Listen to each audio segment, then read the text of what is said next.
किले के पास सोमवार शाम हुए विस्फोट ने न सिर्फ राजधानी को दहला दिया बल्कि पूरे देश की सुरक्षा एजेंसियों को सतर्क भी कर दिया। इस धमाके में 9 लोगों की मौत हुई और कई लोग घायल हुए। लेकिन इससे कुछ घंटे पहले ही जम्मू कश्मीर पुलिस ने एक बड़े आतंकी मॉड्यूल के भंडाफोड़ की भी घोषणा की थी, जो कथित रूप से इसी नेटवर्क से जुड़ा बताया जा रहा है। पुलिस ने दावा किया कि उन्होंने 7 लोगों को गिरफ्तार किया है, जिनका संबंध आतंकी संगठनों जैश-ए मोहम्मद और अंसार गजवतुल हिंद से है। जांच एजेंसियों का ये कहना है कि ये मॉड्यूल अंतर्राज्यीय ही नहीं बल्कि अंतर्राष्ट्रीय स्तर पर संचालित हो रहा था और इसके तार कई शहरों से जुड़े हुए थे। गिरफ्तार किए गए लोगों में पुलवामा निवासी डॉक्टर मुजम्मिल अहमद गनई का नाम सबसे पहले सामने आया। वह हरियाणा के फरीदाबाद में Al Falah school of medical sciences and research centre में कार्यरत थे।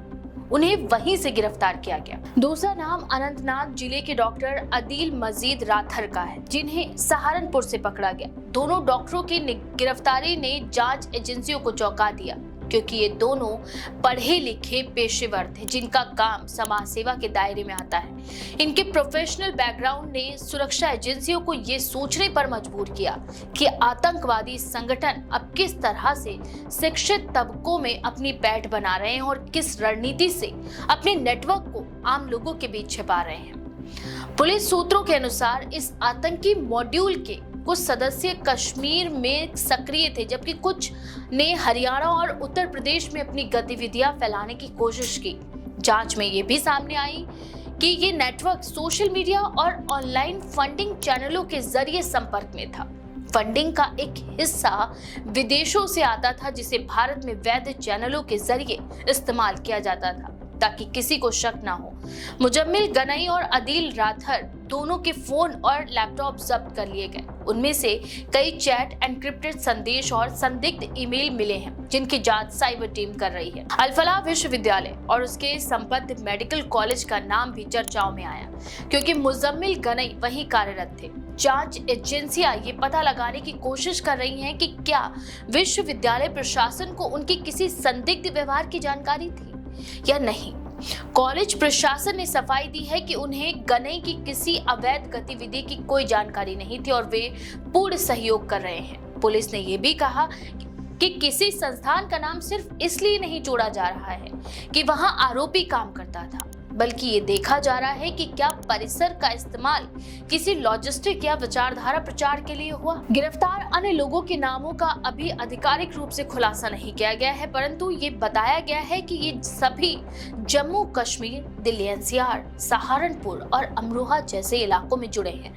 प्राथमिक जांच में ये सामने आया है कि ये लोग लंबे वक्त से एक दूसरे के संपर्क में थे और इनमें से कुछ ने सीरिया और पाकिस्तान के नंबरों से ऑनलाइन बातचीत भी की थी। केंद्रीय एजेंसियों ने अब तक इस केस को बहुराज्यीय जांच के दायरे में लाने का फैसला किया है। लाल किले के पास हुए विस्फोट ने इस मॉड्यूल की गंभीरता को और भी बढ़ा दिया है। हालांकि पुलिस ने कहा है कि अभी तक ये नहीं तय हुआ है कि गिरफ्तार लोगों का इस विस्फोट से सीधा संबंध है या नहीं, परंतु जांच की दिशा उसी ओर इशारा कर रही है। विस्फोट में इस्तेमाल किए गए रसायनों और बम के निर्माण की तकनीक की जांच एनआईए और फॉरेंसिक विशेषज्ञों की टीम कर रही है। प्रारंभिक रिपोर्ट के मुताबिक विस्फोटक में उच्च तीव्रता वाला पदार्थ इस्तेमाल किया गया था और इसे रिमोट से डिटोनेट किया गया। ये तरीका पेशेवर आतंकी प्रशिक्षण की ओर से संकेत करता है। स्थानीय लोगों ने बताया कि विस्फोट से पहले उन्होंने एक तेज आवाज सुनी और उसके बाद आग की लपटें देखी।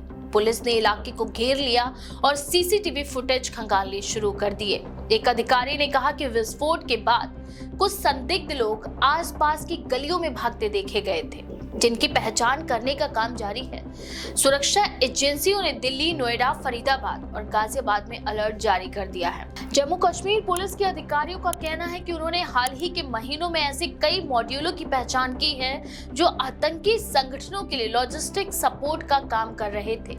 इन मॉड्यूलों के सदस्य आमतौर पर पढ़े लिखे, बेरोजगार या पेशेवर लोग होते हैं, जिन्हें ऑनलाइन कट्टरपंथी बनाया जाता है। इस केस में भी यही पैटर्न दिख रहा है। डॉक्टर गनई और राथर जैसे डॉक्टरों की संलिप्तता पर सुरक्षा विशेषज्ञों ने चिंता जताई है। सेवानिवृत्त आईपीएस अधिकारी और आतंकवाद विशेषज्ञ MN सिंह ने कहा कि आतंकी संगठन अब डॉक्टरों, इंजीनियर्स और तकनीकी पृष्ठभूमि लोगों को निशाना बना रहे हैं, क्योंकि वे समाज में प्रभावशाली होते हैं और उनकी गतिविधियां सामान्य नजर आती हैं। उन्होंने कहा कि ये ब्रेन वॉशिंग के नए युग का उदाहरण है, जिसमें धार्मिक या राजनीतिक उद्देश्यों के लिए वैज्ञानिक सोच वाले लोगों का भी इस्तेमाल किया जा रहा है। फरीदाबाद पुलिस ने इस पूरे मामले में एक अलग टीम बनाई है, जो ये देख रही है कि डॉक्टर गनई के संपर्क किस किस से थे और उन्होंने अपने ठिकाने पर किसे बुलाया था। कॉलेज प्रशासन के अनुसार गनई शांत स्वभाव के व्यक्ति थे, जो क्लास और रिसर्च में सक्रिय रहते थे, लेकिन उनके कुछ सहकर्मियों ने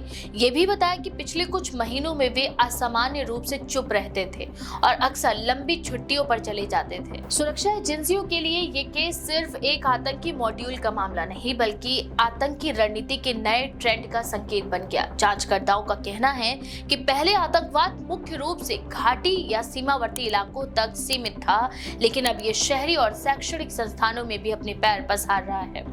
डिजिटल कम्युनिकेशन और क्रिप्टो करेंसी ने नेटवर्क को और मुश्किल बना दिया है।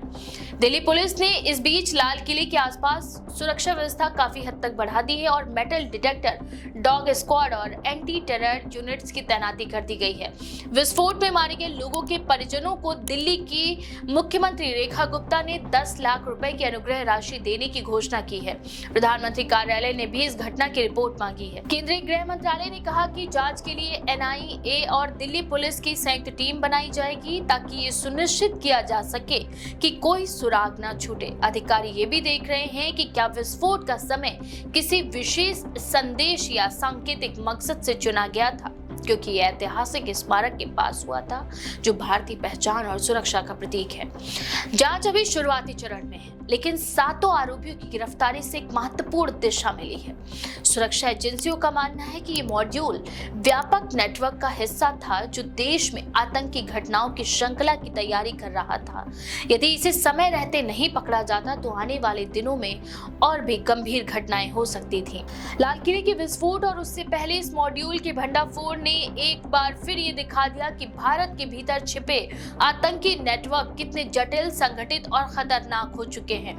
ये सिर्फ पुलिस या खुफिया एजेंसियों की जिम्मेदारी नहीं, बल्कि पूरे समाज के लिए चेतावनी है कि कट्टरपंथ का कोई भी रूप, चाहे वह कितनी ही सभ्य पृष्ठभूमि में क्यों ना छुपा हो, अंततः विनाश की ओर ले जाता है। इस बारे में आपका क्या विचार है? अपनी राय कमेंट सेक्शन में जरूर लिखें। ऐसी और भी खबरों के लिए देखते रहें द पेज 19।